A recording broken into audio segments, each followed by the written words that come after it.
Welcome to the Private Practice Podcast. I'm your host, Dr. Brooklyn Storm, here to help you unlock the mind, business, and spirit of your private practice success.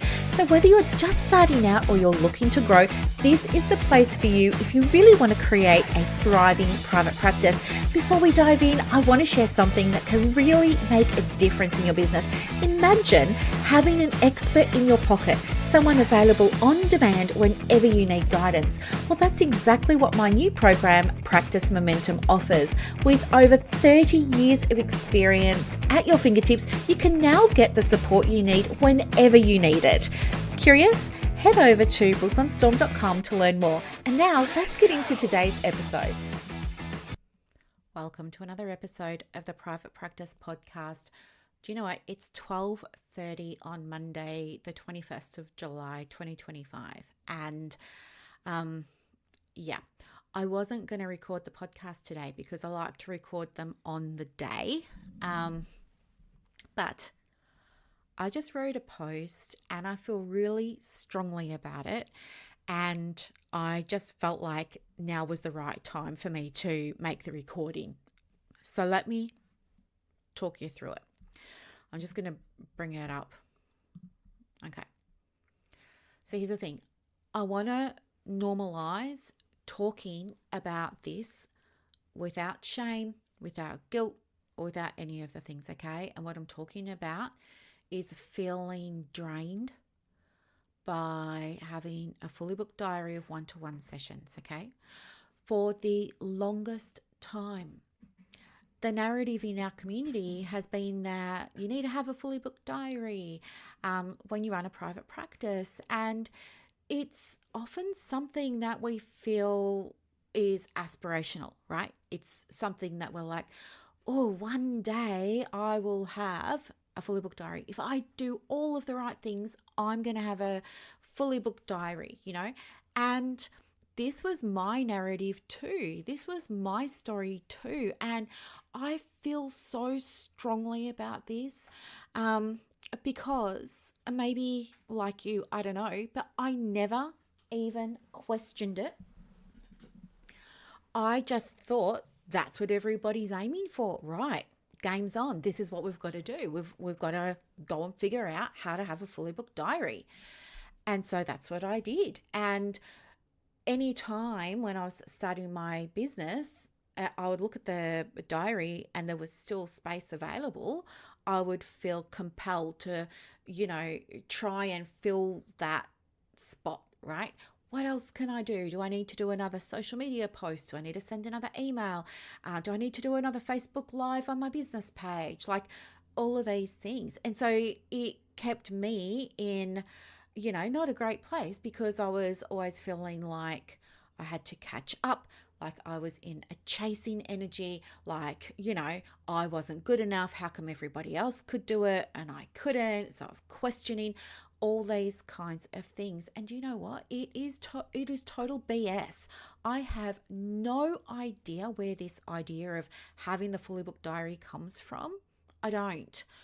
What I can say is this is, to me anyway, in my humble opinion, this is totally outdated thinking and it has no place in July 2025, right?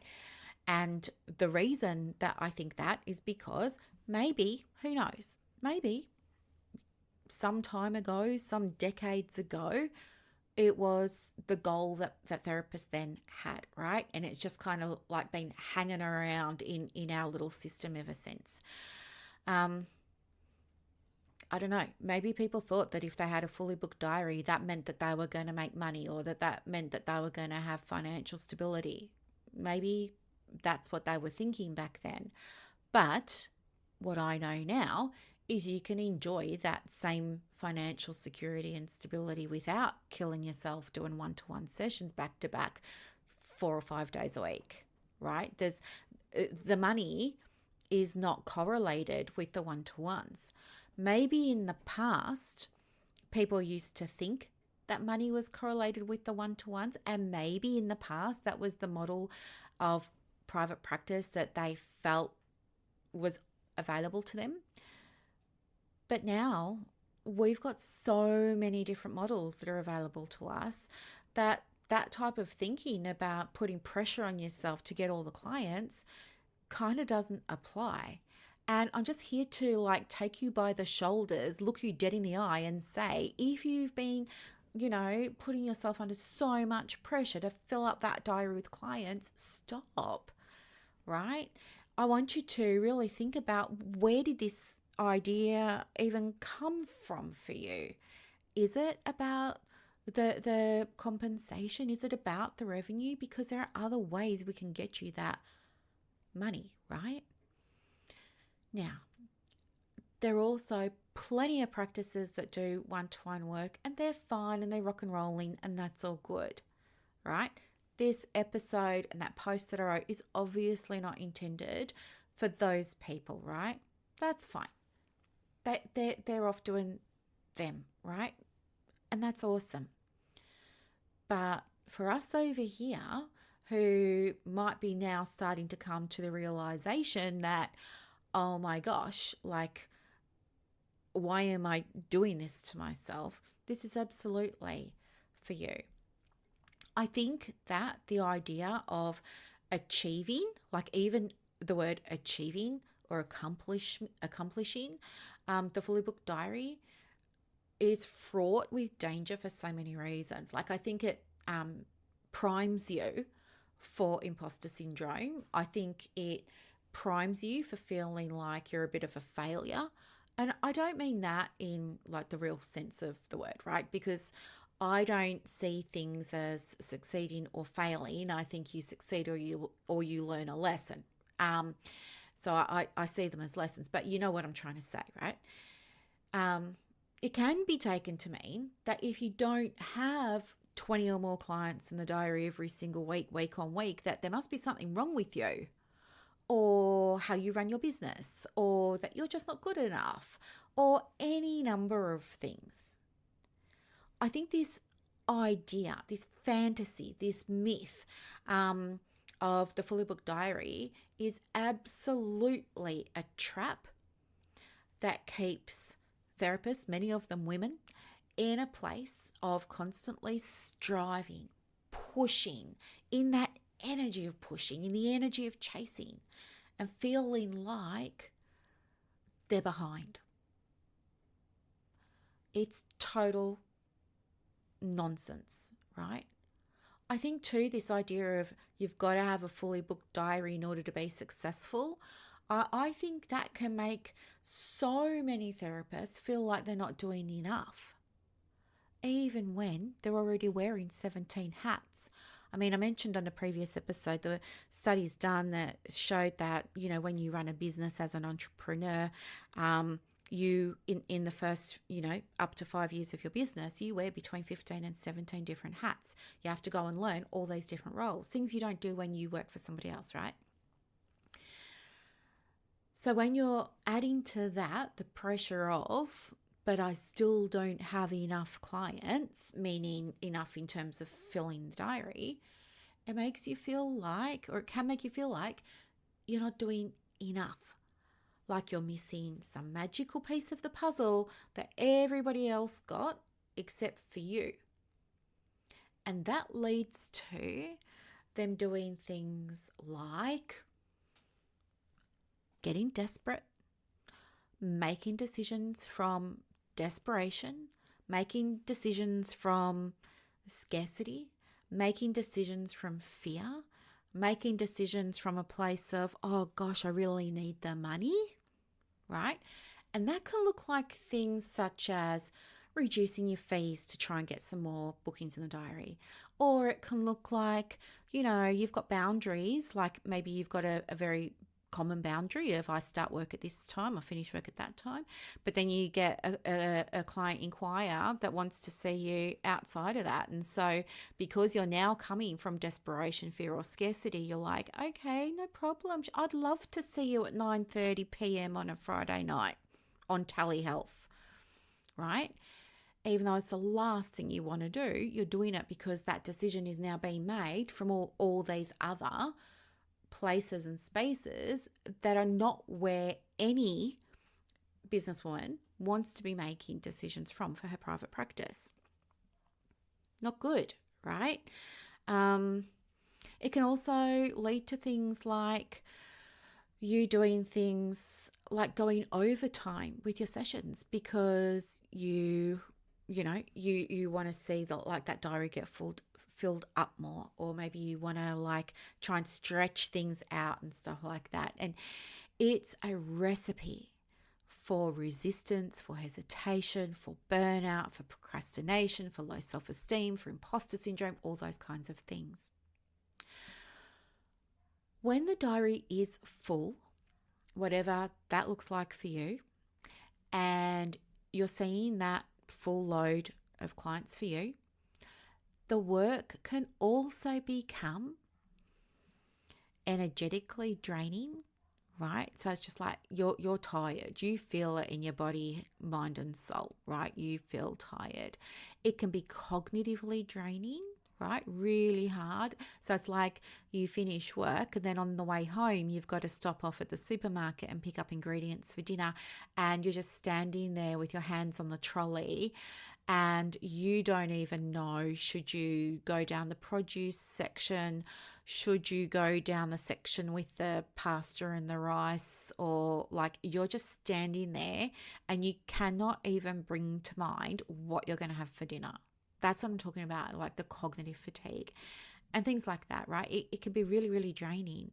And not only that, it's not only the sessions when you're seeing so many people, but it's everything we don't even count, but that contributes.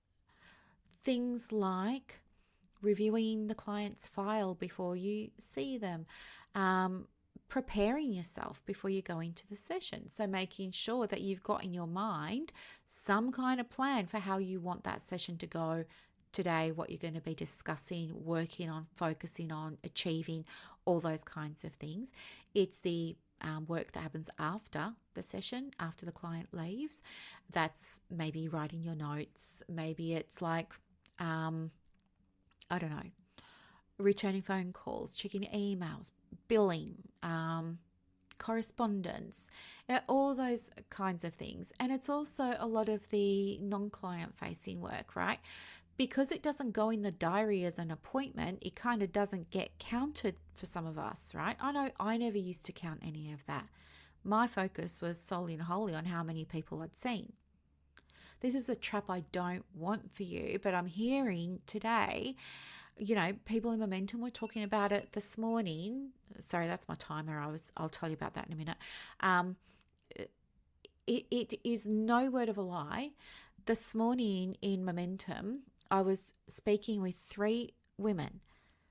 To my knowledge, they hadn't previously been speaking with each other about this, but every single one of them told me the exact same thing. It reminded me so much of like, do you remember how, well, not do you remember, but I'm saying do you remember because I'm like on the other side of menopause. But you know how like women's menstrual cycles get in sync with each other? It reminded me of that. I was like, oh my gosh, their energy's in sync. 3 of them have all come to me with exactly what I'm talking to you about right now. And then I went on to a group supervision call that I run for the Diploma Counsellor Society. And would you believe, again, no word of a lie, it came up again. This is a very real problem that a therapist, whether you're a psychologist, counselor, social worker, play therapist, this is real and no one's talking about it. And I want you to know there's no pressure. There's no need for you to have a fully booked diary, right? Take that off the table. You might be thinking, well, if I'm not aiming for that, what am I aiming for?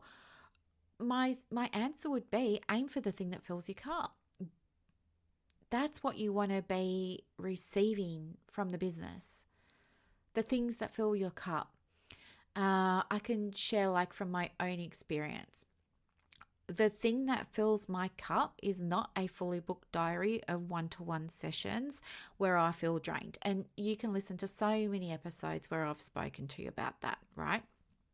and what my experience was like. So I'm not going to go over it. What's important to me, what fills my cup, is being useful. I really, really, really like being useful and helpful. I love being a resource. I love making resources. I love when people use my resources, my guidance, my suggestions, recommendations, tools, templates, whatever it is, and they come back to me and they let me know how they went with it. I love that so much. Every single time, hands down. That's what fills my cup. When I changed the way that I was viewing my business, and this all happened in November once I got the diagnosis, right? It all happened. Once I changed, and for me, the pivot was not in how do I make money or anything like that. For me, the pivot was in how do I work in a way that better matches my energy, right? And how do I work in a way that I find energizing? And that got me to think, well, what do I really love doing the most? And that looks like helping, answering questions, giving a strategy, providing a recommendation, like making a tool or a resource or a template or a video training or a podcast or something like that. They're the things that I could do all day long and still be good to go at the end of the day, as if I had just started the day. Not draining, energizing. So for me, when I pivoted my business to the thing that energized me, everything changed, right? My energy returned, my joy returned, my passion for it returned. Everything's working out great.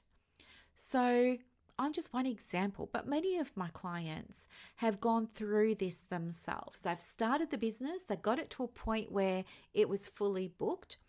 And while some people, that's their zone and they're great and they're good to go, that's all they need, amazing. But there is certainly a bunch of people out there that this fully booked diary myth does not work for. And then I hear that they feel guilty about not loving it because they're in the online communities and they're seeing other people scrambling for referral, right? So now they're thinking, oh, well, I shouldn't really complain because, I've got it better than everybody else, or I shouldn't really ask for help because, other people need more help than me. Like they don't even have the fully booked diary yet. I've got that. So I won't let myself get help because there are other people who need it more than me. And they do all of this.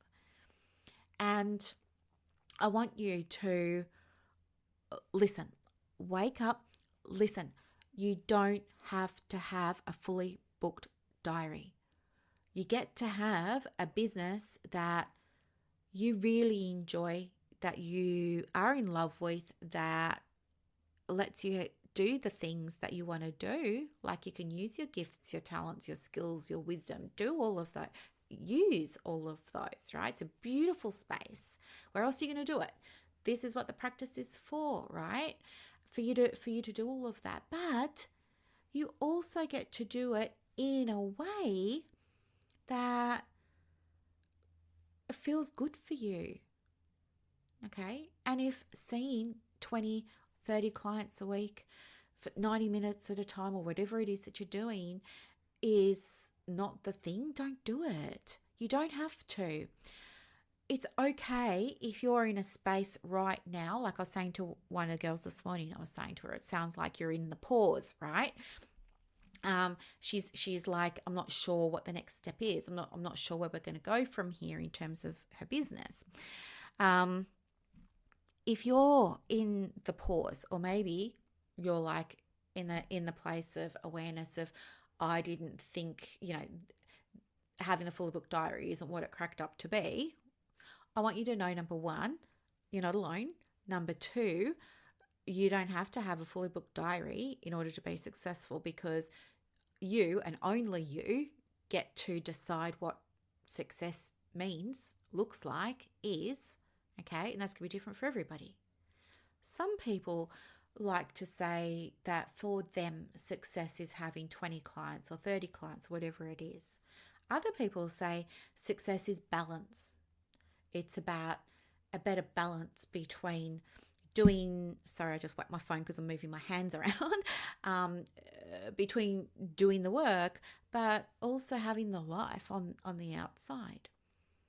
Or it's a different balance of how they spend their time or how they structure their diary or things like that. So for them, balance is the indicator of success. For other people, it's confidence and competence. That's the big indicator of success. So when they start to learn business skills, for example, they start to notice that they go on like a bit of a hockey stick. It's like, you know, they are in a place where they're doing stuff in their business. There's a issue, they ask for help, and then the confidence goes down, right? Confidence drops because it's not that they're not as good as they thought they were, it's that they realize, oh my gosh, like I thought that I was here, but actually I'm down. That's not reality, by the way. The reality is it's a skill to learn, right? There's going to be lots of hockey sticks for everybody. We all go on the hockey stick.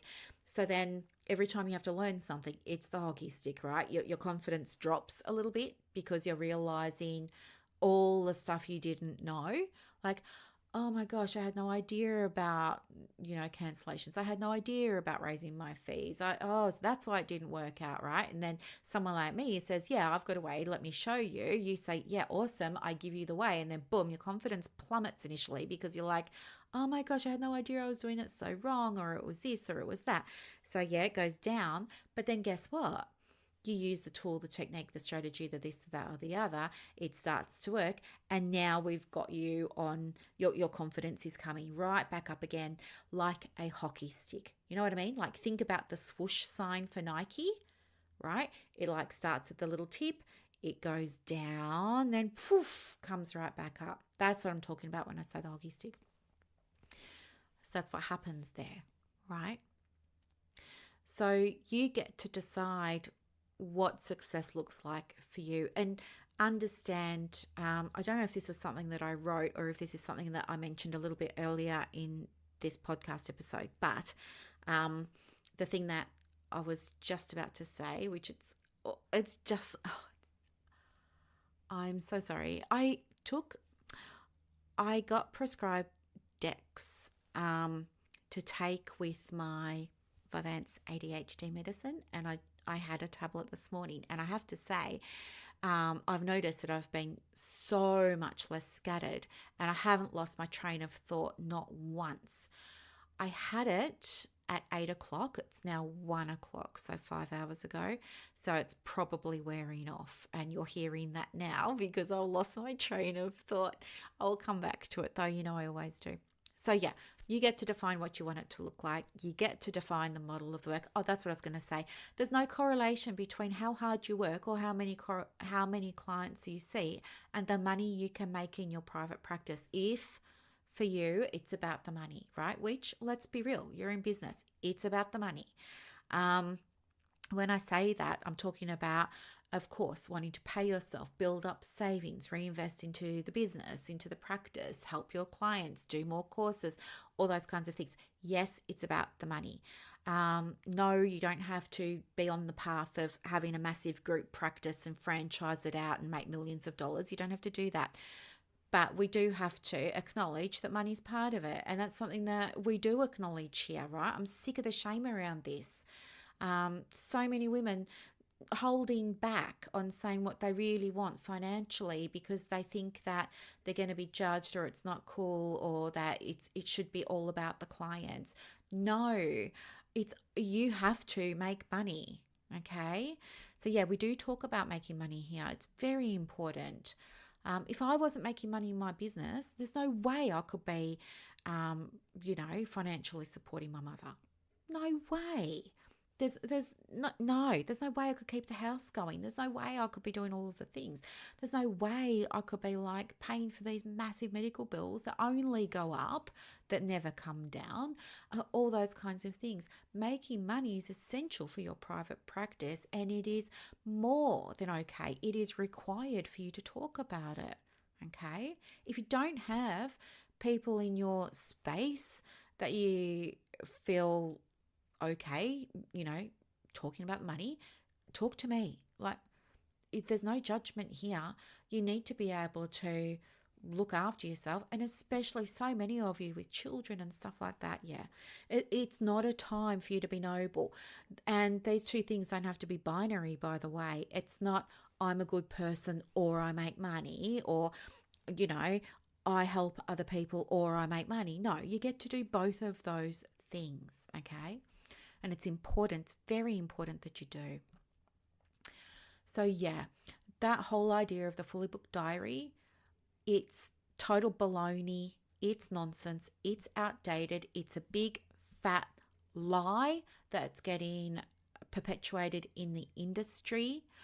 It does not apply to how you work in your private practice as a psychologist, counselor, social worker, play therapist, whatever you're doing in your business in 2025 and beyond. No, it doesn't. Okay. So yeah, I just kind of like got all on my high horse about that for some reason. So I thought it was really important to share it today, because as you can hear, the energy was definitely there. So yeah, I hope this was helpful. Okay. In other news, I'm not going to talk about it now, but I will talk about it on another episode. Thank you for listening to the previous episode on what happened with the 100K 90-day experiment that I did. I've had a few questions come in. So what I'll do is I will pop them in a Google Doc somewhere. And when I record the next episode, I'll answer those questions. But people were asking me stuff like, but what were you actually doing that was bringing in the money? In response to me saying like, it's not how I don't do the one-to-one appointments anymore. And also people asking me like about my availability and how did I reduce that? And there are a few other things that I can't remember off the top of my head. But yeah, that was that. So I wanted to share that with you because it's on my heart, and I think everybody needs to know it. And I will go and do a Instagram post about it just for the Instagram people, because it needs to get out there. So I hope that this was really helpful. I hope that you can take something away from it. I'll also send it out as an email, because there are people who listen to the podcast but don't get my emails and vice versa. And, there are people in my email that don't go on Facebook, and that's where I spend a lot of my time. So they would have missed it there as well. So if you're on my email list, that will come out. And yeah, if you have anything that you want to talk about in terms of how you're feeling about your practice or the model and what a different model for you could look like, or the finances, or, if you've got other myths that maybe you're now starting to think, everyone was saying I've got to have a fully booked diary, and now I'm starting to realize maybe I don't. And why is everybody saying that? Now I'm starting to think about all these other things. If that's happening for you too, and you want to talk about it, email me, send me a message, send me a DM. Like I'm here for all of those conversations, really. And of course, I'm here to help as well. So if you have questions, as I said to you so many times, my love language is helping you guys. So ask, and I'll absolutely, if I can point in the right direction, I will, right? Yeah, it's so important that we all stop deluding ourselves, trying to have the perfect business. It's not about having the perfect business. It's about the business that is going to work for you. Alrighty? All right, my lovelies. Have a beautiful, beautiful day. Thank you so much for listening. Bye. Hi, my name is Chloe, and I'm part of the Practice Momentum program. I've been working with Brooklyn for a couple of months now, and I can't believe it took me this long. Before I joined Momentum, I was trying to do everything. I was trying to refine my marketing. I was trying to update my website all the time. I was trying to network. I was trying to build my practice, and I had absolutely no idea what to focus on, what I needed to do first. I couldn't understand why nothing was working. It was so stressful because there was no money coming in at that point, and I had been following Brooklyn for a few years, and I always wanted to do coaching with her, and I always kind of put it off because I didn't feel like I was at that point in time. It was my imposter syndrome pretty badly. Fast forward, the time felt right. Brooklyn was so accommodating and helpful with finding a way for me to do the program, and it's been absolutely life-changing. Brooklyn has helped me to plan and make goals and break down bigger tasks. Like, don't just do a website, actually break it into parts so you have areas to focus on, which I've never done before. I'm so grateful. I reached all of my goals in the last quarter, and that led to a massive increase in my caseload, in my income, and my website is actually generating referrals now, which is incredible. I didn't think it would ever happen. So I'm so grateful. If you're thinking about it, don't wait as long as I did. Absolutely do it. I couldn't speak highly enough of Brooklyn, her generosity, her care, and compassion. And that's a wrap for this episode of the Private Practice Podcast. So as you reflect on today's insights, imagine creating real success in your private practice without going down rabbit holes or exhausting yourself with business activities that don't move the needle. With Practice Momentum, you have push of a button help available on demand. It's like having an expert in your pocket ready to guide you whenever you need it. Visit brooklynstorm.com to discover how Practice Momentum can transform your approach to building a thriving practice. I'm Dr. Brooklyn Storm, and I'll see you next time as we continue exploring the mind, business, and spirit of private practice success.